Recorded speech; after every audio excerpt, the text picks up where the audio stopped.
Hey, Gray, let me get your attention real quickly.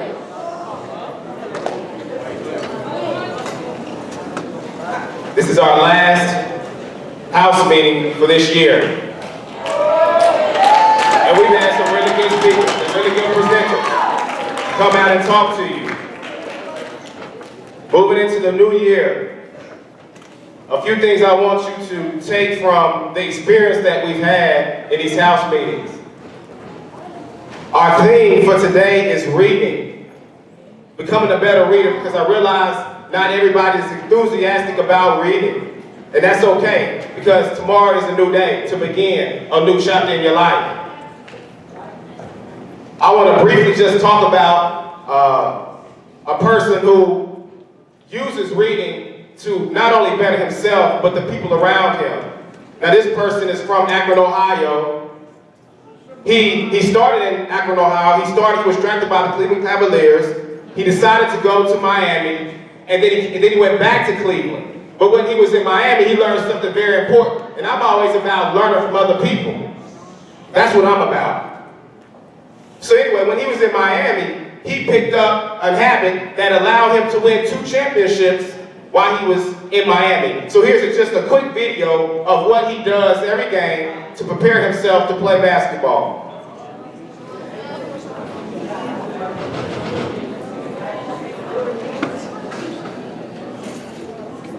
It has helped me kind of get away from the game a little bit. LeBron James has been taking an unusual approach to improving his playoff numbers. James turnaround jumper drills it. He is knocking down everything. This is an incredible performance. At shoot-arounds, he's often got a book. At his locker pregame, while he's icing postgame. On the training table, always with a book. It's the first time I've really done it. I haven't read this much. I guess it's probably since high school. You know, so much of our life is consumed with basketball. You know, sometimes, really just to get your mind away from it, do something else, and then when it's time to get back on the court, you come back and get ready to play. He's taking on with Tolstoy right now. War and Peace? Not yet, but James' reading list has been varied.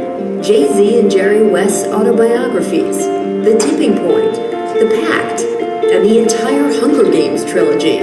But raising even more eyebrows has been when James reads, often within an hour of tip-off as a way to alleviate pressure and clear his head. And you spend so much time with preparation for the game, sometimes you just need to kind of just a little bit to get away from it for a little bit, so you don't get overblocked.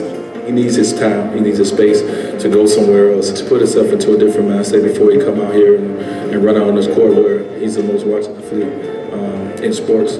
I don't care if you, put together a Lego building of the Capitol Dome to get ready for a game. As long as you go out and score 40 like that guy can, by all means do it.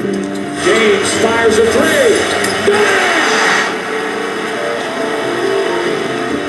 James says the books have also been invaluable in keeping him away from television and the internet during the playoffs, so he's not hearing as many other people's opinions on his play.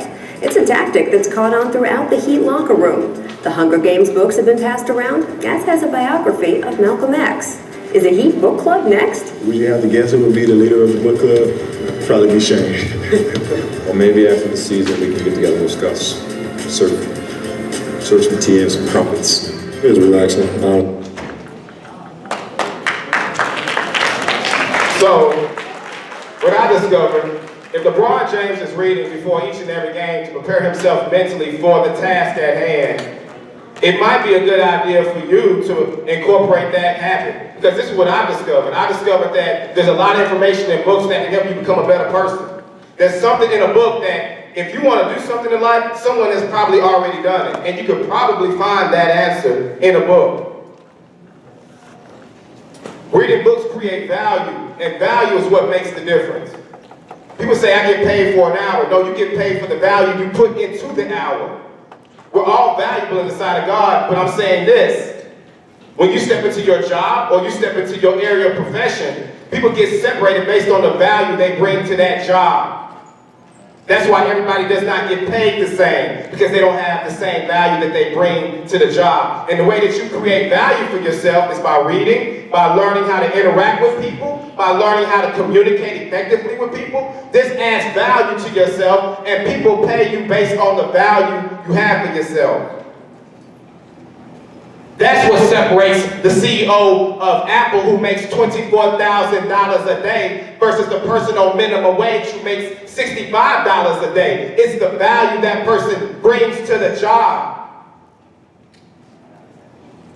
And everybody in this room can create more value by the kind of books that you read and by the kind of literature that you deposit into your mind.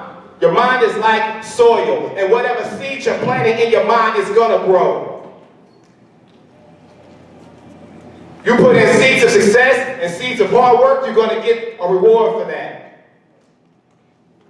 So I just wanna encourage you as we move into the new year to read more, become more, do more, so you can have more. It's all up to you. Next, coming to the stage, we have a man, a